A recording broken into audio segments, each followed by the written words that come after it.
अगर ये लड़का सही टाइम पे उस हॉस्टल से बाहर ना निकलता या फिर अगर इसके दोस्त वहाँ और दिन रुक जाते, देन वी डोंट नो कि इन लोगों के साथ और क्या हो सकता था। क्या ये आत्मा सच में इन्हें इतना परेशान कर देती कि ये वापस ना आ पाते।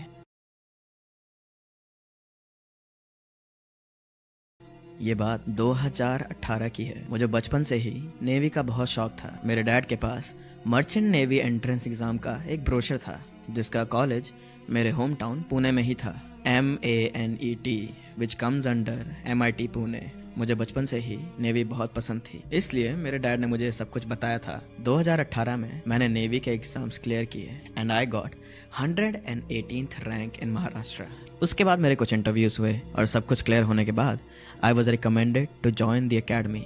मेरे घर में सभी बहुत खुश थे, हम सब ने सेलिब्रेट भी किया। मेरी फैमिली ने मुझे एकेडमी ड्रॉप किया। सब बहुत ही प्राउड फील कर रहे थे क्योंकि कुछ सालों में ही उनका बेटा मर्चेंट नेवी ऑफिसर बनने वाला था। मुझे ड्रॉप करने के बाद मेरी फैमिली ने मेरे साथ मेरा रूम अरेंज करने में मेरी हेल्प भी की और सब कुछ सेट होने के बाद मेरे मम्मी पापा वहाँ से चले गए। पर जब हम सब ने पहली बार रूम में एंटर किया था तो हम सभी को एक अजीब सी एनर्जी फील हुई थी। उस रूम की लाइटिंग तो अच्छी थी पर हम सभी को कुछ अजीब सा लग रहा था और मेरे घर पर सभी को अच्छे और बुरे का पता चल जाता था। तो मेरे पापा ने उसी वक्त कहा कि हमें दूसरा कमरा देखना चाहिए। हम वार्डन के पास गए पर उसने कहा कि हमें 10 दिन वेट करना पड़ेगा।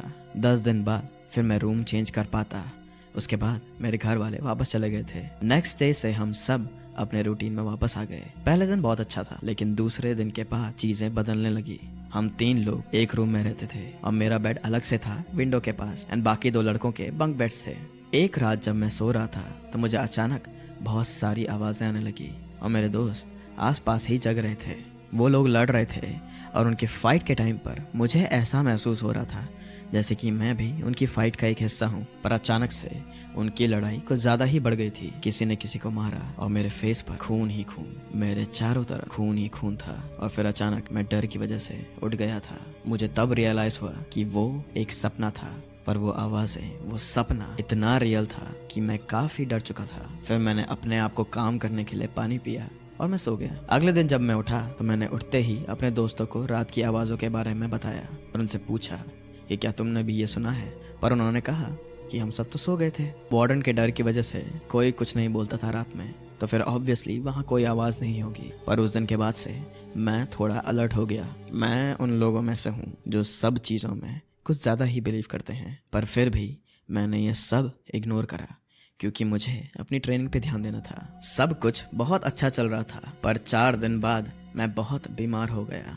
मुझे जुकाम और बुखार था और मैंने काफ़ी दवाइयाँ भी खाई, पर पता नहीं क्यों उन दवाइयों का मुझ पर कोई असर नहीं हो रहा था। पहले वीक हमारी कुछ ज़्यादा खास ट्रेनिंग नहीं हुई थी। हम लोग ज़्यादातर टाइम फ्री ही रहते थे क्योंकि हमारी मेन ट्रेनिंग मंडे से स्टार्ट होने वाली थी और हमें हमारे यूनिफॉर्म्स भी नहीं मिली थी उस टाइम पर। पहला वीक खत्म हुआ। मेरी एकेडमी मेरे घर से 22 किलोमीटर दूर थी, तो संडे को मेरे पापा मुझे लेने आए। सब कुछ नॉर्मल था, सब कुछ सच में नॉर्मल था। मैं और मेरे पापा वापस जाते हुए बातें कर रहे थे, पर जब हम रास्ते से वापस जा रहे थे तो पता नहीं क्यों अचानक घर के पास पहुंचते पहुंचते मेरी आंखों से आंसू आने लगे। मैंने अपना रोना कंट्रोल करा और कुछ टाइम में हम घर पहुंच गए। घर पहुंचते ही मैंने अपनी मम्मी को हक किया और जोर जोर से रोने लगा। पता नहीं ऐसा क्यों हो रहा था। मैं कभी भी ऐसे नहीं रोया था, ना ही मैं ऐसा तब रोया था जब वो मुझे हॉस्टल छोड़ के आए थे। I have good control over my emotions. मेरे घर वाले तो मुझे पत्थर दिल बुलाते थे। मैंने बहुत कोशिश करी कि मैं ना रोऊं, पर मेरे आंसू रुक ही नहीं रहे थे। फिर मैं घर के अंदर गया,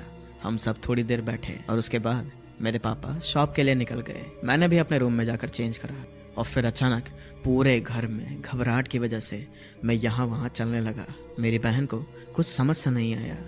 उसने मुझे कहा कि नीचे तेरे दोस्त आए हैं, जाके उनसे मिल ले, और मैं उनसे मिलने चले गया। पर पता नहीं क्यों मैं उनसे बात नहीं कर पाया। मेरे वो दोस्त जिनके साथ मैं घंटों घूमता था, बातें करता था, चिल मारता था, अब मैं उनसे 2 मिनट भी बात नहीं कर पा रहा था। तो मैं उन्हें बाय बोलकर ऊपर आ गया अपने कमरे में। मेरे घर में कुछ बच्चे भी आए थे मुझसे मिलने के लिए, मैं उनसे भी अच्छे से नहीं मिल पाया। फिर मेरी मम्मी ने मुझे खाना खाने के लिए बुलाया, ये कहकर कि मैंने तेरी फेवरेट डिश बनाई है। मैंने वो भी खाने से मना कर दिया। ये सब देखकर मेरी मम्मी ने मुझसे कहा कि जाओ जाकर अल्लाह को प्रे करो।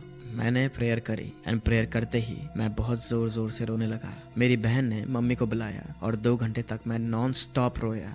मेरी बॉडी पर, मेरे इमोशंस पर कुछ कंट्रोल ही नहीं था। उसके बाद मैंने अपने घर वालों से कहा कि नहीं, मुझे वापस नहीं जाना है। थोड़ी देर बाद मेरा कज़न मुझसे मिलने मेरे घर आया। सबको ये लग रहा था कि मैं होम सिक हो चुका हूँ, इसलिए ऐसा बिहेव कर रहा हूँ। मैं ये सब कुछ संभाल नहीं पा रहा हूँ इसलिए। पर मुझे पता था कि ये सब कुछ होम सिकनेस की वजह से नहीं हो रहा है, और धीरे धीरे मैं जैसे पहला था वैसे ही वापस नॉर्मल होने लग गया था। ये सब कुछ इसलिए हुआ क्योंकि मेरे घर पर गॉड का अच्छा प्रेजेंस है, और ऐसा माना जाता है कि अगर कुछ भी बुरा या इल स्पिरिट घर में आए तो वो कमजोर आदमी को पकड़ लेते हैं। यही वजह थी मेरे घर में इधर उधर घबराहट से चलने की। मैंने इस बारे में बहुत सोचा, और फिर मुझे रियलाइज हुआ कि मैं पोजेस्ड हो चुका हूँ। मैंने अपने घर वालों को कहा कि अंकल को बुलाएं। मेरी मॉम पहले तो थोड़ी शॉक हुई, पर उन्हें फिर समझ आया कि क्या चल रहा है। मेरी मम्मी ने पापा को कॉल करा, उन्हें सब कुछ एक्सप्लेन किया, और फिर पापा ने अंकल को घर बुलाया। हम सभी को हमारे अंकल पर काफ़ी भरोसा था क्योंकि वो स्पिरिट्स को पकड़ने का और घर में शांति लाने का ये सब काम करते थे। मैंने सबको अपने घर में मेरे हॉस्टल के सपने के बारे में बताया, तो मेरे भाई ने मेरे हॉस्टल का नाम गूगल करके एक शॉकिंग फैक्ट निकाला। काफ़ी सालों पहले सेम चीज़ हुई थी, सेम कॉलेज में, सेम हॉस्टल में, एक कैडेट के साथ। यह आर्टिकल न्यूज़पेपर में भी छपा था। इस इंसिडेंट में एक लड़के की जान भी गई थी, वैसे ही जैसा मैंने अपने सपने में देखा था। सब लोग घर में शांत हो गए थे और टेंशन में आ गए थे। मेरे पापा और अंकल वेट कर रहे थे कि मुझ में कुछ चेंज आए। इस बीच मैं अचानक से किचन में गया और मैंने अपनी मम्मी से कहा, मम्मी या तो मुझे कुछ होगा या फिर मेरे हाथों कुछ हो जाएगा। मेरे अंकल ने मुझसे बातें करना शुरू करा। उन्होंने मेरा हाथ कुछ मिनट के लिए पकड़ा। वो मुझे एक दूसरे कमरे में ले गए और मुझसे वहाँ पूछा क्या हमें इस स्पिरिट को बुलाकर इससे कुछ बातें करनी चाहिए, जिसका मतलब ये था कि स्पिरिट मेरे अंदर आती और फिर अंकल उससे बातें करते, सच्चाई का पता लगाते। मेरे मम्मी पापा ने तो सीधा मना कर दिया, पर उसके बाद अंकल ने मुझे कुछ करा और मैं ठीक हो गया। उन्होंने सबको बताया कि जिस इंसान की वहाँ डेथ हुई थी उसने मुझे पोजेस कर लिया है, क्योंकि उसकी काफी यंग एज में डेथ हो चुकी थी। जाहिर से बात है उसके काफी सारे सपने होंगे जो अधूरे रह गए हैं। और मुझे ये पता चला कि वो लड़का भी सेम बेड पर सोता था जहाँ पर मैं सोया था। मुझे अभी भी याद है जब हम हॉस्टल रूम में गए थे और हमने दूसरे रूममेट को कहा था बेड चेंज करने के लिए, पर अगर हमने ऐसा ना करा होता तो शायद सिचुएशन आज डिफरेंट होती। इन सब चीजों की वजह से मुझे कॉलेज से निकलना पड़ा था। जिस दिन हम लोग एडमिशन कैंसिल करने जा रहे थे उस दिन भी काफी बच्चे कॉलेज से एडमिशन कैंसिल कर रहे थे और काफी बच्चे इस कॉलेज से भाग रहे थे। उस दिन 84 कैडेट्स ने कॉलेज छोड़ा था and I was the 85th। और तो और एक थर्ड ईयर के स्टूडेंट ने भी ये कॉलेज छोड़ दिया था। इन सब चीज़ों के बाद मेरे पापा ने मुझे सबको समझाया और शांत कराया, पर लोग अभी भी ऐसा कहते हैं ये स्पिरिट हमारे पीछे अभी भी आ सकती है।